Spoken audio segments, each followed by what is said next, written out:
साथियों, आपका हमारे YouTube चैनल एडॉप्टर में स्वागत है। साथियों, आज हम पुरस्कार व सम्मान से संबंधित महत्वपूर्ण 130 प्रश्नों की प्रैक्टिस करेंगे, जो कि ये किसी भी कॉम्पिटिटिव एग्जाम के नज़रिए से बहुत ही महत्वपूर्ण है।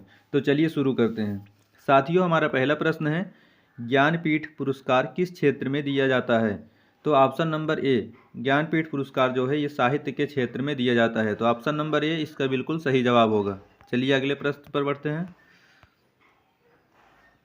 अगला प्रश्न है, भारतीय ज्ञानपीठ पुरस्कार दिया जाता है। तो साथियों, भारतीय ज्ञानपीठ पुरस्कार जो है यह भारतीय भाषाओं के साहित्यकार को रचनात्मक लेखन के लिए प्रोत्साहन करने के लिए दिया जाता है। तो ऑप्शन नंबर सी इसका बिल्कुल सही जवाब हो जाएगा। चलिए आगे बढ़ते हैं। अगला प्रश्न साथियों, ज्ञानपीठ पुरस्कार के तहत कितनी राशि पुरस्कृत साहित्यकार को प्रदान की जाती है?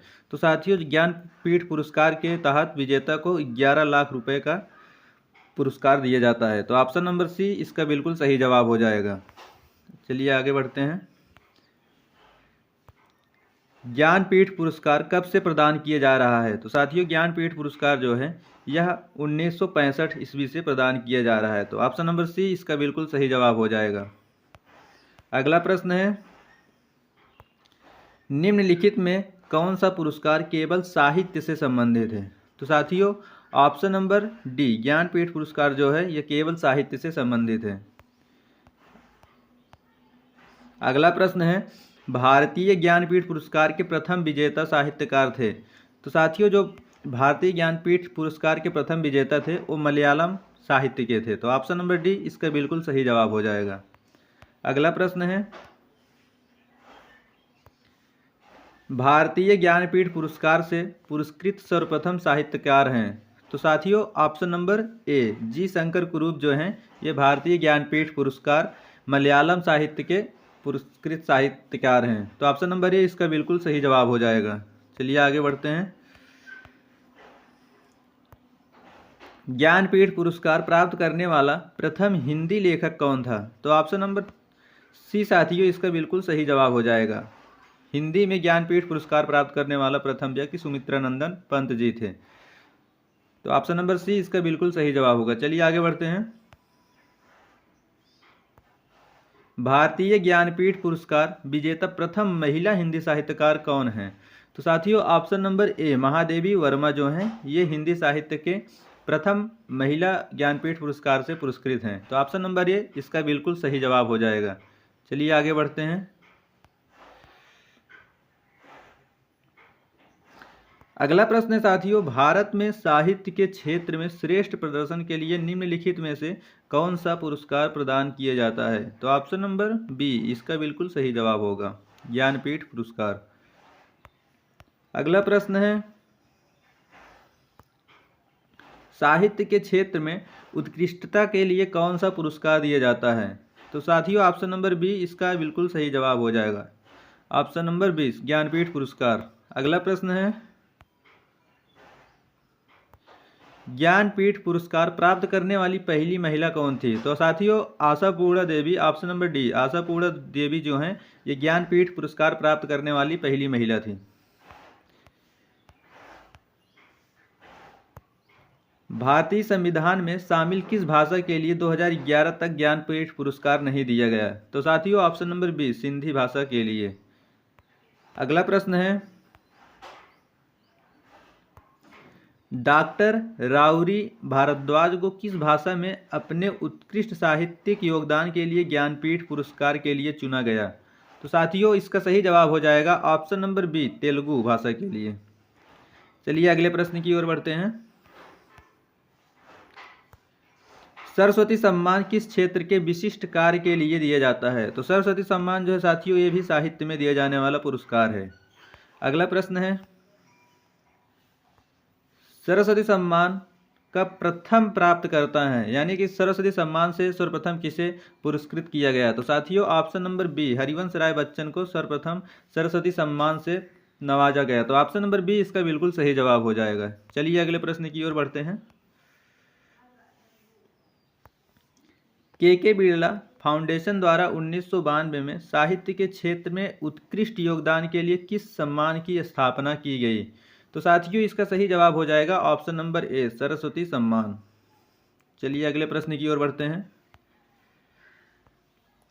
तानसेन सम्मान किस राज्य सरकार ने शुरू किया है? तो साथियों तानसेन सम्मान जो है ये मध्य प्रदेश सरकार ने शुरू किया है। तो ऑप्शन नंबर बी इसका बिल्कुल सही जवाब हो जाएगा। चलिए अगले प्रश्न की ओर बढ़ते हैं। साहित्य अकादमी पुरस्कार अंग्रेजी सहित कितने भारतीय भाषाओं में गत 5 वर्षों में प्रकाशित उत्कृष्ट रचनाओं को प्रदान किए जाते हैं? तो साथियों इसका सही जवाब हो जाएगा ऑप्शन नंबर डी, 22 भाषाओं में। चलिए अगले प्रश्न की ओर बढ़ते हैं। अगला प्रश्न है पुलित्जर पुरस्कार किस क्षेत्र में प्रदान किया जाता है? तो साथियों पुलित्जर पुरस्कार जो है ये पत्रकारिता के क्षेत्र में प्रदान किया जाता है। तो ऑप्शन नंबर ए इसका बिल्कुल सही जवाब हो जाएगा। चलिए अगले प्रश्न की ओर चलते हैं। अगला प्रश्न है निम्नलिखित युग्म में से कौन एक सुमेलित नहीं है? कलिंग पुरस्कार जो है साथियों विज्ञान की लोकप्रियता के लिए दिया जाता है, ये सही है। डेविन कोहेन पुरस्कार जो है ये साहित्य के क्षेत्र में दिया जाता है, ये भी सही है। बोरलाग पुरस्कार कृषि के क्षेत्र में दिया जाता है, ये भी सही है। पुलित्जर पुरस्कार जो है धर्म में प्रगति के क्षेत्र में दिया जाता है, यही साथियों गलत है। पुलित्जर पुरस्कार जो है ये पत्रकारिता में दिया जाता है। तो ऑप्शन नंबर डी इसका बिल्कुल सही जवाब हो जाएगा। चलिए अगले प्रश्न की ओर बढ़ते हैं। किस क्षेत्रों में उत्कृष्ट कार्य को पुलित्जर पुरस्कार के लिए मान्यता दी जाती है? तो साथियों इसका सही जवाब हो जाएगा ऑप्शन नंबर बी, साहित्य और पत्रकारिता। चलिए अगले प्रश्न की ओर बढ़ते हैं। व्यास सम्मान किस क्षेत्र में उत्कृष्टता के लिए दिया जाता है? तो साथियों व्यास सम्मान जो है यह साहित्य के क्षेत्र में उत्कृष्टता के लिए दिया जाता है। तो ऑप्शन नंबर बी इसका बिल्कुल सही जवाब हो जाएगा। चलिए अगले प्रश्न की ओर बढ़ते हैं।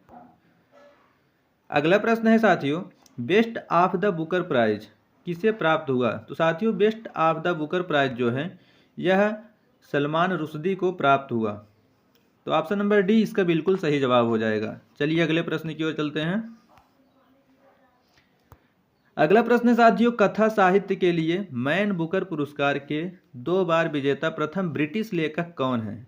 तो ऑप्शन नंबर बी इसका बिल्कुल सही जवाब हो जाएगा, जे.एम. कोटजी। चलिए अगले प्रश्न की ओर बढ़ते हैं। अगला प्रश्न है मैन बुकर पुरस्कार के लिए किन देशों के लेखकों पर विचार किया जाता है? तो साथियों ऑप्शन नंबर बी इसका बिल्कुल सही जवाब हो जाएगा, राष्ट्रमंडल और आयरलैंड से अंग्रेजी के लेखक। चलिए अगले प्रश्न की ओर बढ़ते हैं। अगला प्रश्न साथियों निम्नलिखित में से किस क्षेत्र के लिए प्रतिवर्ष मूर्ति देवी पुरस्कार दिया जाता है? तो साथियों जो मूर्ति देवी पुरस्कार है यह साहित्य के क्षेत्र में दिए जाने वाला पुरस्कार है। तो ऑप्शन नंबर ए इसका बिल्कुल करेक्ट जवाब हो जाएगा। चलिए अगले प्रश्न की ओर। कालिदास सम्मान प्रारंभ किया गया। कालिदास सम्मान जो है साथियों यह मध्य प्रदेश सरकार द्वारा प्रारंभ किया गया। तो ऑप्शन नंबर सी इसका बिल्कुल सही जवाब हो जाएगा। अगले प्रश्न की ओर बढ़ते हैं। ग्रैमी पुरस्कार किस क्षेत्र में दिया जाता है? तो साथियों ग्रैमी पुरस्कार जो है यह संगीत के क्षेत्र में दिए जाने वाला पुरस्कार है। तो ऑप्शन नंबर बी इसका बिल्कुल करेक्ट जवाब हो जाएगा। चलिए अगले प्रश्न की ओर। अगला प्रश्न है साथियों राष्ट्रीय एकता पर बनी सर्वोत्तम फीचर फिल्म को किस पुरस्कार से सम्मानित किया जाता है? तो साथियों इसका सही जवाब हो जाएगा option number C, Nargis Dutt पुरस्कार। तो ऑप्शन नंबर सी इसका बिल्कुल सही जवाब होगा। चलिए अगले प्रश्न की ओर। अगला प्रश्न साथियों सिनेमा के क्षेत्र में उत्कृष्टता के लिए कौन सा पुरस्कार दिया जाता है? तो साथियों सिनेमा के क्षेत्र में option number B, Dada Saheb Phalke पुरस्कार दिया जाता है। अगला प्रश्न है साथियों दादा साहब फाल्के पुरस्कार सर्वप्रथम किसे मिला? तो साथियों दादा साहब फाल्के पुरस्कार जो है सर्वप्रथम श्रीमती देविका रानी को मिला। चलिए अगले प्रश्न की ओर बढ़ते हैं। अगला प्रश्न है साथियों दादा साहेब फाल्के पुरस्कार प्रदान किया जाता है, यानी कि दादा साहब फाल्के पुरस्कार किसके द्वारा दिया जाता है? तो ऑप्शन नंबर बी, सूचना एवं प्रसारण मंत्रालय भारत सरकार द्वारा जो है दादा साहब फाल्के पुरस्कार प्रदान किया जाता है। तो ऑप्शन नंबर बी इसका बिल्कुल सही जवाब हो जाएगा। चलिए अगले प्रश्न की ओर बढ़ते हैं। अगला प्रश्न साथियों सिनेमा के लिए सिनेमा के लिए योगदान देने के लिए निम्न में से किसके नाम पर सर्वोच्च पुरस्कार दिया जाता है? तो ऑप्शन नंबर सी, दादा साहब फाल्के के नाम पर। चलिए अगले प्रश्न की ओर बढ़ते हैं। अगला प्रश्न है, निम्नलिखित में से किसे दादा साहब फाल्के पुरस्कार का प्राप्तकर्ता कौन नहीं है, यानी कि कौन नहीं था? तो ऑप्शन नंबर सी, जेमिनी गणोसर जो हैं ये दादा साहब फाल्के से पुरस्कृत नहीं किए गए हैं। तो ऑप्शन नंबर सी इसका बिल्कुल सही जवाब हो जाएगा। चलिए अगले प्रश्न की ओर बढ़ते हैं। अगला प्रश्न है साथियों, ऑस्कर पुरस्कार प्रदान किया जाता है। तो ऑस्कर पुरस्कार जो है साथियों यह national academy of motion pictures art and sciences द्वारा प्रदान किया जाता है। तो ऑप्शन नंबर ए इसका बिल्कुल सही जवाब हो जाएगा। चलिए अगले प्रश्न की ओर बढ़ते हैं। अगला प्रश्न है साथियों, ऑस्कर पुरस्कार किस क्षेत्र में श्रेष्ठ प्रदर्शन के लिए दिया जाता है? तो साथियों ऑस्कर पुरस्कार जो है ये फिल्म के क्षेत्र में दिया जाता है। चलिए अगले प्रश्न की ओर बढ़ते हैं।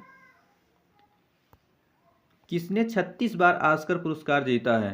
तो साथियों वाल्ट डिज्नी ने 36 बार ऑस्कर पुरस्कार जीता है। तो ऑप्शन नंबर सी इसका बिल्कुल सही जवाब हो जाएगा। चलिए अगले प्रश्न की ओर बढ़ते हैं। अगला प्रश्न है साथियों, निम्नलिखित में से कौन गोल्डन ग्लोब पुरस्कार 2009 जीतने वाला पहला भारतीय था? तो साथियों इसका सही जवाब हो जाएगा option number D, AR Rahman. चलिए अगले प्रश्न की ओर बढ़ते हैं। किस क्षेत्र में असाधारण योगदान के लिए शांति स्वरूप भटनागर पुरस्कार दिया जाता है? तो साथियों जो शांति स्वरूप भटनागर पुरस्कार है यह विज्ञान के क्षेत्र में दिया जाता है। तो ऑप्शन नंबर सी इसका बिल्कुल सही जवाब हो जाएगा। चलिए अगले प्रश्न की ओर बढ़ते हैं। शांति स्वरूप भटनागर पुरस्कार दिए जाते हैं। तो साथियों इसका सही जवाब हो जाएगा ऑप्शन नंबर ए, विज्ञान में उत्कृष्ट योगदान के लिए। अगला प्रश्न है, कलिंग पुरस्कार दिया जाता है। तो साथियों कलिंग पुरस्कार भी विज्ञान को लोकप्रिय बनाने के लिए दिया जाता है। तो ऑप्शन नंबर बी भी इसका सही जवाब हो जाएगा। चलिए अगले प्रश्न की ओर बढ़ते हैं। अगला प्रश्न है साथियों, निम्न में से कौन सा संगठन कलिंग पुरस्कार प्रदान करता है? तो साथियों यूनेस्को जो है इसके द्वारा कलिंग पुरस्कार प्रदान किया जाता है। तो ऑप्शन नंबर ए इसका बिल्कुल सही जवाब हो जाएगा। चलिए अगले प्रश्न की ओर बढ़ते हैं। अगला प्रश्न है साथियों, जीवन में विज्ञान के लिए उपयोग को लोकप्रिय बनाने का प्रयत्न करने वाले लोगों को यूनेस्को द्वारा निम्नलिखित में से कौन सा पुरस्कार दिया जाता है? तो साथियों इसका सही जवाब हो जाएगा ऑप्शन नंबर सी, कलिंग पुरस्कार। चलिए अगले प्रश्न की ओर बढ़ते हैं। अगला प्रश्न है साथियों, भारत सरकार निम्नलिखित में से कौन सा पुरस्कार नहीं देती है? तो साथियों भारत सरकार जो है यह कलिंग पुरस्कार नहीं देती है। कलिंग पुरस्कार यूनेस्को के द्वारा दिया जाता है। तो ऑप्शन नंबर डी इसका बिल्कुल सही जवाब हो जाएगा। चलिए अगले प्रश्न की ओर बढ़ते हैं। अगला प्रश्न साथियों, धन्वंतरी पुरस्कार किस क्षेत्र में प्रदान किया जाता है? तो साथियों धन्वंतरी पुरस्कार जो है यह चिकित्सा के क्षेत्र में प्रदान किया जाता है। तो ऑप्शन नंबर बी इसका सही जवाब हो जाएगा। अगला प्रश्न है, डॉक्टर BC रॉय पुरस्कार दिया जाता है। तो साथियों डॉक्टर BC रॉय पुरस्कार जो है यह चिकित्सा के क्षेत्र में दिया जाता है। तो ऑप्शन नंबर सी इसका बिल्कुल सही जवाब हो जाएगा। अगला प्रश्न है, विक्रम साराभाई पुरस्कार किस क्षेत्र में दिया जाता है? तो साथियों विक्रम साराभाई पुरस्कार जो है यह अंतरिक्ष अनुसंधान क्षेत्र में दिया जाता है। तो ऑप्शन नंबर बी इसका बिल्कुल सही जवाब हो जाएगा। चलिए अगले प्रश्न की ओर बढ़ते हैं। अगला प्रश्न है साथियों, रेमन मैग्सेसे पुरस्कार किस देश द्वारा प्रदान किया जाता है? तो रेमन मैग्सेसे पुरस्कार जो है साथियों यह फिलीपींस द्वारा प्रदान किया जाता है। तो ऑप्शन नंबर सी इसका बिल्कुल सही जवाब हो जाएगा। चलिए अगले प्रश्न की ओर बढ़ते हैं। किस देश के भूतपूर्व राष्ट्रपति के नाम से रेमन मैग्सेसे पुरस्कार संबंधित है? तो साथियों ऑप्शन नंबर ए, फिलीपींस के राष्ट्रपति, तीसरे राष्ट्रपति थे फिलीपींस के। तो ऑप्शन नंबर ए इसका बिल्कुल सही जवाब हो जाएगा। चलिए अगले प्रश्न की ओर बढ़ते हैं। रेमन मैग्सेसे पुरस्कार कौन सी संस्था देती है? तो साथियों रेमन मैग्सेसे पुरस्कार जो है यह फिलीपींस सरकार देती है। तो ऑप्शन नंबर सी इसका बिल्कुल सही जवाब हो जाएगा। चलिए अगले प्रश्न की ओर बढ़ते हैं। एशियाई नोबेल पुरस्कार के नाम से जाना जाता है। तो एशियाई नोबेल पुरस्कार के नाम से रेमन मैग्सेसे पुरस्कार जाना जाता है। तो ऑप्शन नंबर बी इसका बिल्कुल सही जवाब होगा। अगला प्रश्न है, मैग्सेसे पुरस्कार से सम्मानित होने वाले प्रथम भारतीय थे। तो साथियों मैग्सेसे पुरस्कार से सम्मानित होने वाले प्रथम भारतीय आचार्य विनोबा भावे थे। अगला प्रश्न है, मैग्सेसे पुरस्कार रेमन मैग्सेसे के नाम पर दिया जाता है, वे किस देश के राष्ट्रपति थे? तो साथियों मैग्सेसे जो थे वह फिलीपींस देश के राष्ट्रपति थे। चलिए अगले प्रश्न की ओर बढ़ते हैं। नॉर्मन बोरलॉग पुरस्कार किस क्षेत्र में प्रदान किया जाता है? तो नॉर्मन बोरलॉग पुरस्कार जो है यह कृषि के क्षेत्र में प्रदान किया जाता है। अगला प्रश्न है, प्रतिष्ठित टायलर पुरस्कार किस क्षेत्र में प्रदान किया जाता है? तो साथियों टायलर पुरस्कार जो है यह पर्यावरण सुरक्षा के लिए प्रदान किया जाता है। तो ऑप्शन नंबर डी इसका बिल्कुल सही जवाब हो जाएगा। चलिए अगले प्रश्न की ओर बढ़ते हैं। किन उपलब्धियों के लिए ग्लोबल 500 पुरस्कार प्रदान किए जाते हैं? तो साथियों ऑप्शन नंबर सी पर्यावरण प्रतिरक्षा के लिए ग्लोबल 500 पुरस्कार प्रदान किए जाते हैं। अगला प्रश्न है, राजीव गांधी पर्यावरण पुरस्कार दिया जाता है श्रेष्ठतम योगदान के लिए, यानी कि राजीव गांधी पर्यावरण पुरस्कार किस क्षेत्र में श्रेष्ठतम योगदान के लिए दिया जाता है? तो ऑप्शन नंबर बी स्वच्छ प्रौद्योगिकी एवं विकास में। चलिए अगले प्रश्न की ओर बढ़ते हैं। लॉरियस पुरस्कार किस क्षेत्र में उत्कृष्ट उपलब्धियों के लिए प्रदान किया जाता है? तो साथियों लॉरियस पुरस्कार जो है यह खेल में प्रदान किया जाता है। अगला प्रश्न है, निम्नलिखित में से कौन सा पुरस्कार खेल कूद के क्षेत्र से संबंधित नहीं है? तो साथियों नॉर्मन बोरलॉग पुरस्कार यानी कि ऑप्शन डी। अर्जुन पुरस्कार भी साथियों खेल से संबंधित है, द्रोणाचार्य भी, ध्यानचंद्र भी। आपको बताना है नॉर्मन बोरलॉग पुरस्कार किस क्षेत्र से संबंधित है। चलिए अगले प्रश्न की ओर बढ़ते हैं। अगला प्रश्न है, निम्नलिखित में से किस पुरस्कार का संबंध खेल से नहीं है?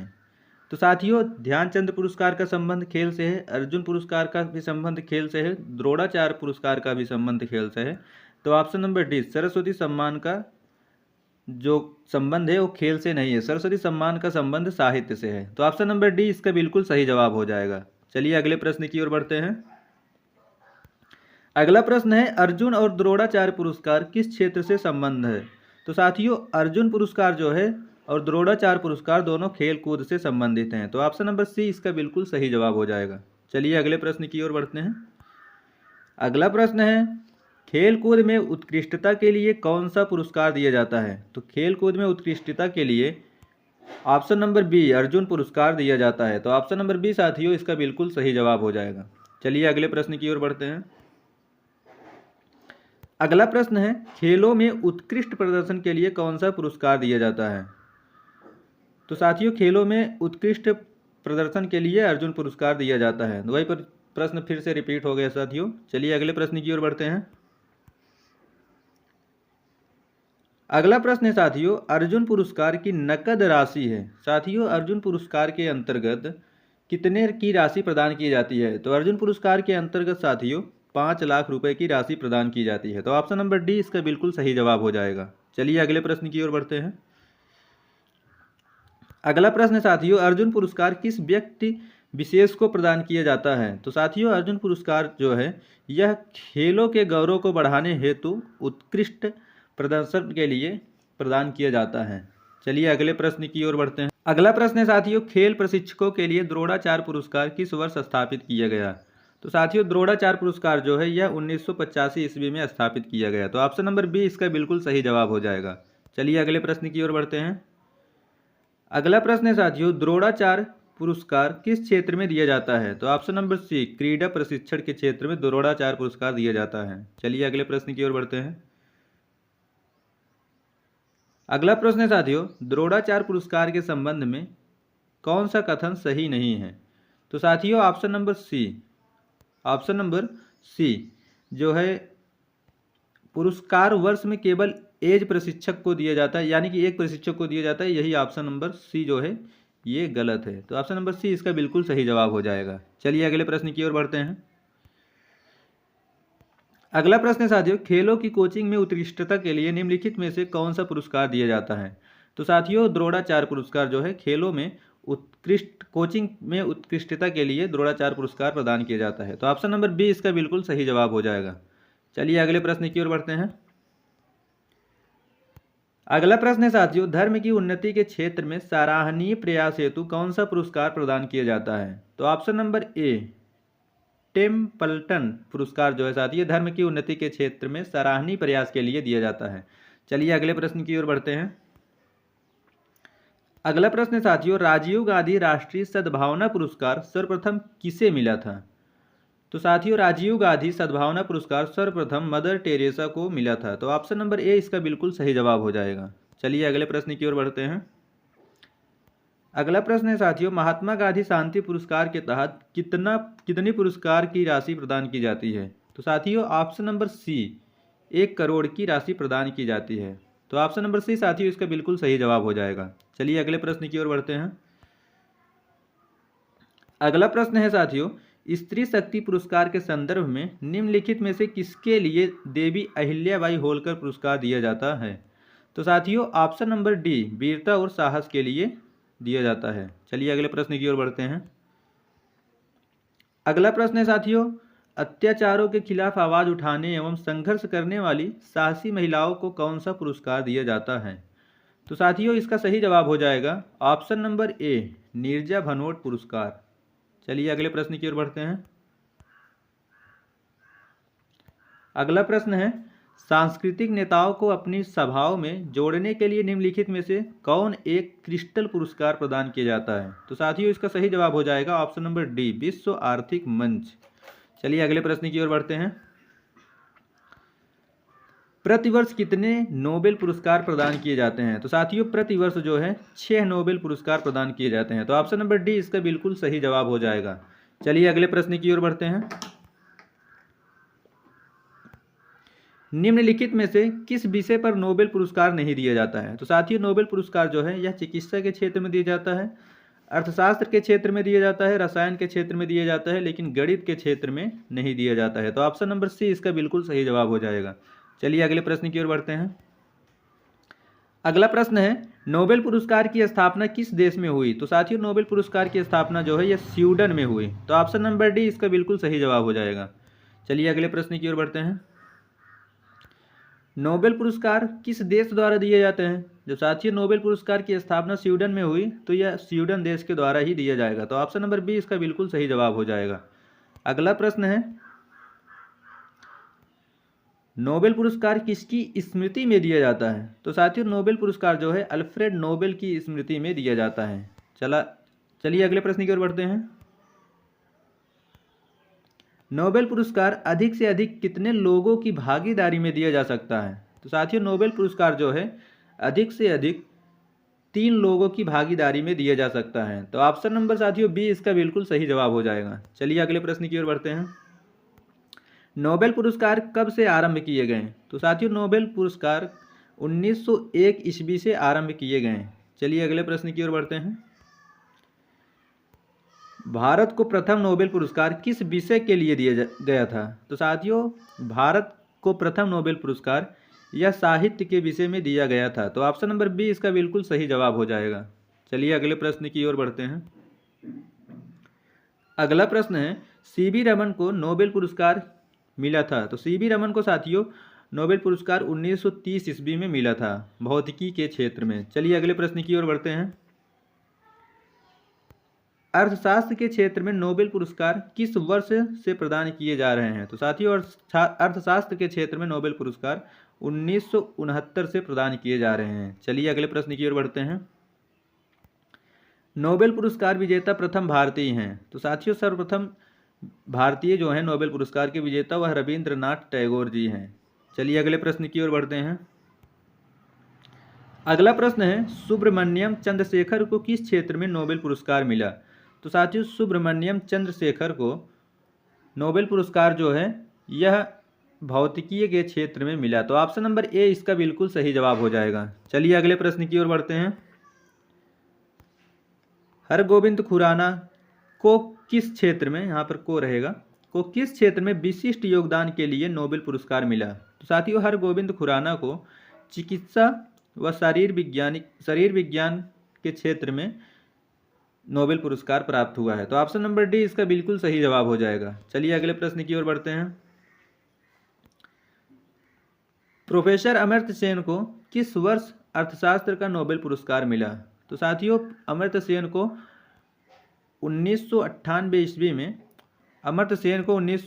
ईस्वी में जो है साथियों नोबेल पुरस्कार मिला था अर्थशास्त्र का। चलिए अगले प्रश्न की ओर बढ़ते हैं।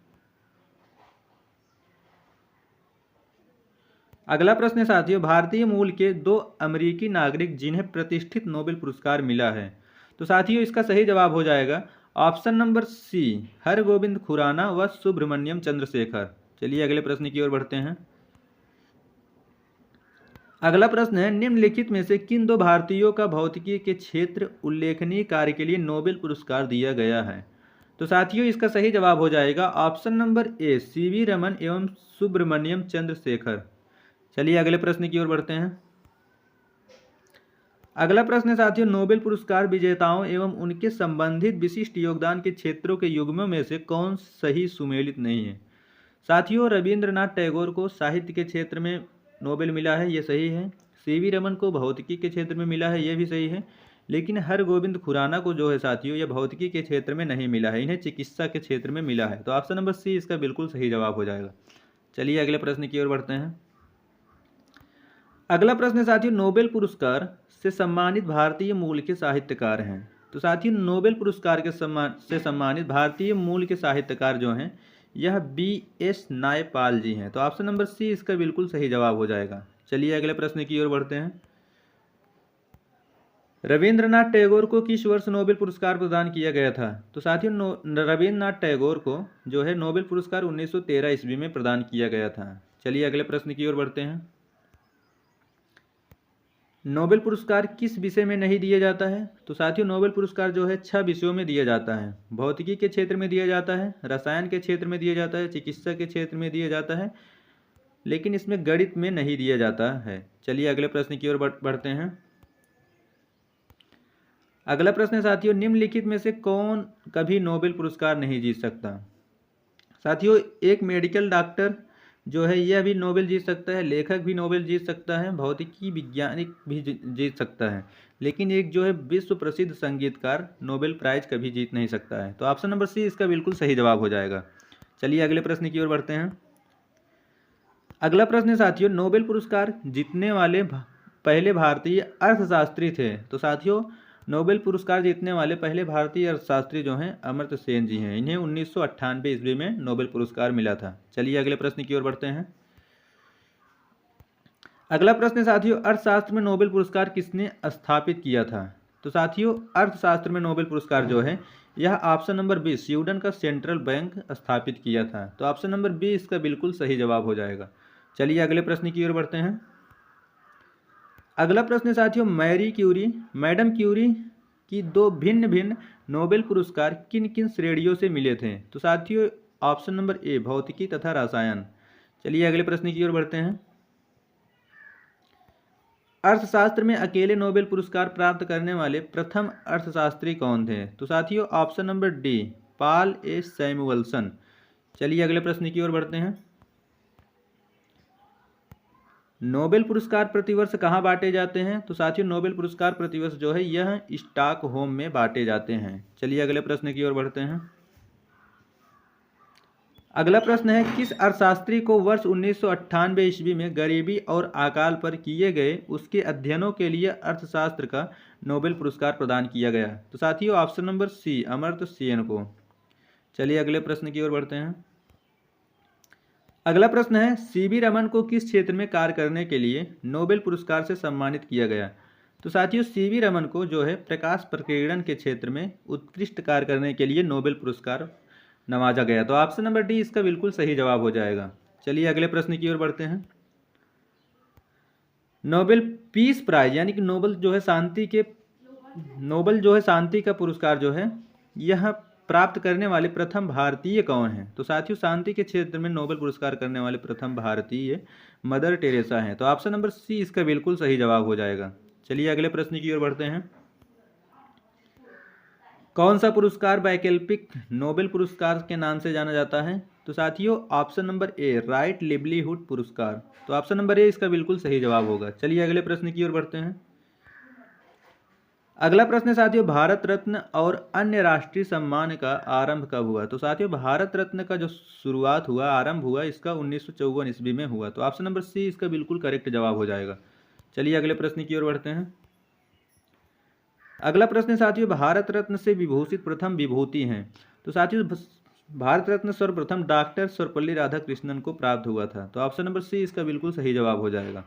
चलिए अगले प्रश्न की ओर बढ़ते हैं। मरणोपरांत प्रथम भारत रत्न किन्हें दिया गया? तो साथियों मरणोपरांत प्रथम भारत रत्न जो है यह लाल बहादुर शास्त्री को दिया गया। चलिए अगले प्रश्न की ओर बढ़ते हैं। भारत रत्न से विभूषित प्रथम विदेशी हैं। तो साथियों भारत रत्न से विभूषित प्रथम विदेशी जो हैं खान अब्दुल गफ्फार खान जी हैं। तो ऑप्शन नंबर बी इसका बिल्कुल करेक्ट जवाब हो जाएगा। चलिए अगले प्रश्न की ओर बढ़ते हैं। अगला प्रश्न है, देश के सर्वोच्च नागरिक सम्मान भारत रत्न से सम्मानित होने वाले प्रथम पूर्णतः विदेशी व्यक्ति हैं। तो साथियों option number B Nelson Mandela. चलिए अगले प्रश्न की ओर बढ़ते हैं।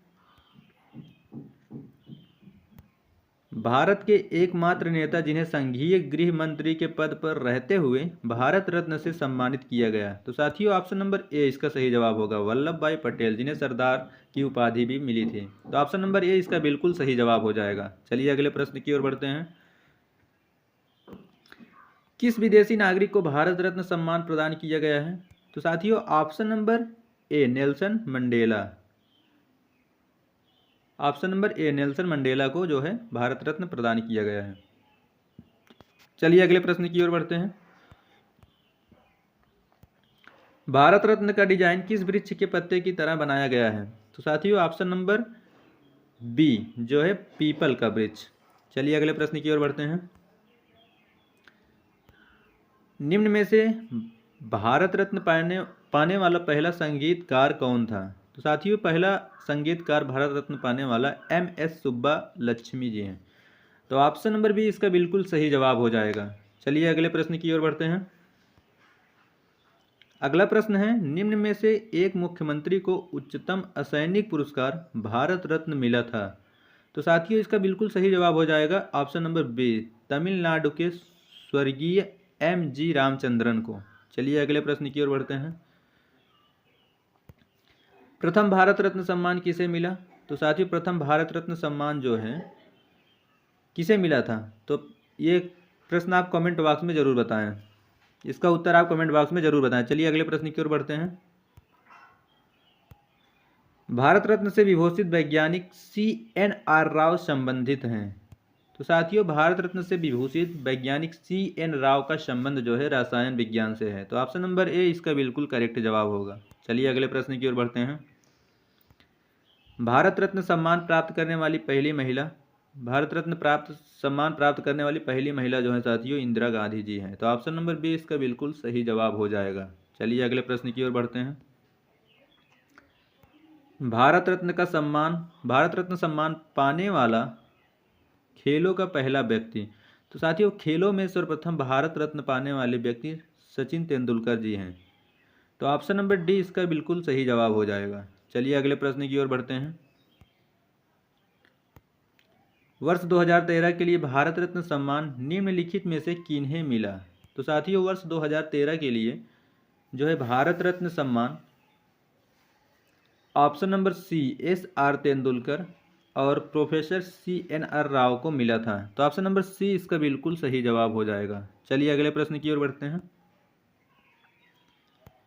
निम्नलिखित में से कौन भारत का सर्वोच्च सैनिक अलंकरण है? तो साथियों भारत का सर्वोच्च सैनिक अलंकरण जो है यह परमवीर चक्र है। तो ऑप्शन नंबर सी इसका बिल्कुल करेक्ट जवाब होगा। अगला प्रश्न है साथियों,